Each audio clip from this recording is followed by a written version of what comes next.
another day. I just sent out my latest newsletter and my little synopsis of the last week's 5 different little topics. So check that out if you haven't already. I plan to do the same with these ones for next week. So see how this little different format change goes.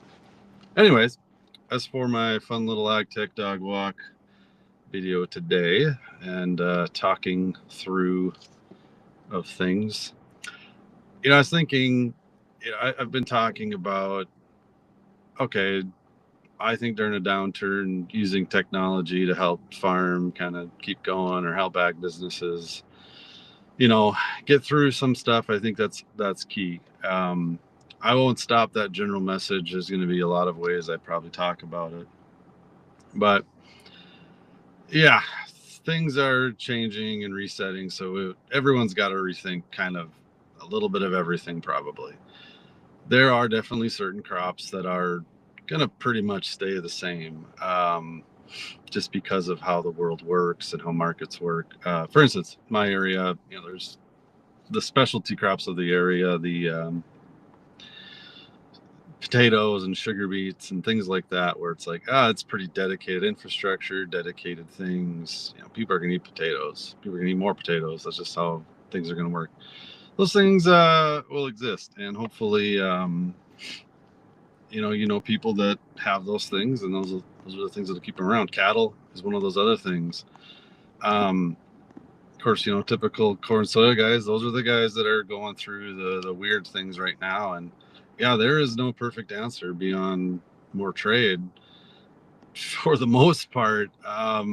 With those guys, corn, there's clearly ethanol. So really on the tech part, the things I think they'll probably look for is clearly more yield. So um, what else do you do?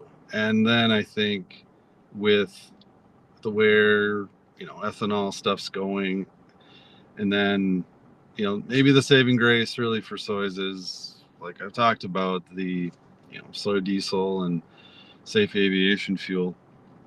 Um, yeah, for anything tech, they're going to be looking for really bushels, and probably tying that to, if they need it, some sort of traceability, which is, I mean, most anything for what that'll be required exists. There's nothing like new that's needed. So really, on the tech end of things, what guys are going to look for are ways to, yeah, grow more with less. I mean, it's the old trope that's always been, here, let's shift this to do that. I'm hoping the short answer to it is variable rate, because that's where it can happen. But here's the truth about variable rate. Um, Many times you don't use less, you just redistribute where you put it. And, that's hopefully comes to more bushels. But there's no one way, simple science to do it. There just isn't. But where I think guys will go, and where they can go, guys and gals, especially farmers, is just doing something simple.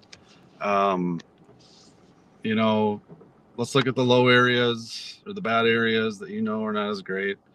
Let's set a realistic yield goal, not just what the average is that you've accumulated with your APH. And it's 25% less. Okay, let's just cut everything back there 25% and see what happens. At least it'll help you sleep at night a little better. Or on the average stuff, just do what you've been doing, and stay semi comfortable.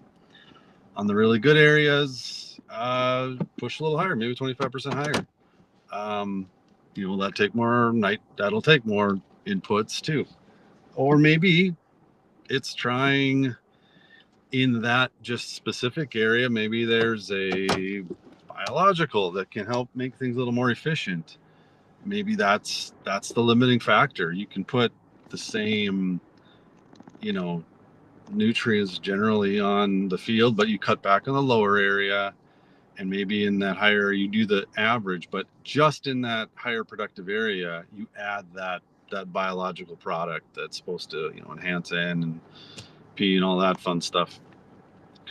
I think those are the simple things people got to think of and try this year. So if you have data or software processes or tools, hardware that can help some of those little things, that's one thing.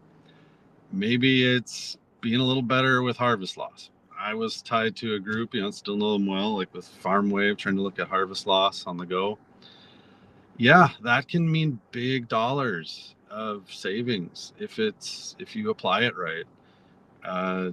There's things with spraying. Oh, simple on and off map with fungicide. There were fields in main parts of the Corn Belt that didn't put fungicide on. It's 30, 50 bushel difference. And I think next year they're definitely gonna spray something. But it's like, gosh, price this pass. I mean, you should just spray my really heavy yielded areas. So I just need a simple map for that. I think the ag businesses that support and service that type of data and process need to think that way. Yeah, you got your core guys that do, more intense precision ag, but like you got to reach out and find simpler ways for the other guys. Something ag retail, you got to work a little harder on that too, because you have to give farmers hope. So I think you have to, double down on some areas, push a little harder. And there's all sorts of little ways, but that's going to be what's going to change the needle, I think, for a lot of people is pushing bushels and making it a little more efficient, but keep it simple. Just the KISS method. Because, that stuff doesn't just change overnight. So, keep it simple going forward to start and wean it in to help get it all more going. It's worth a shot. Why not? Anyways, we'll see you later.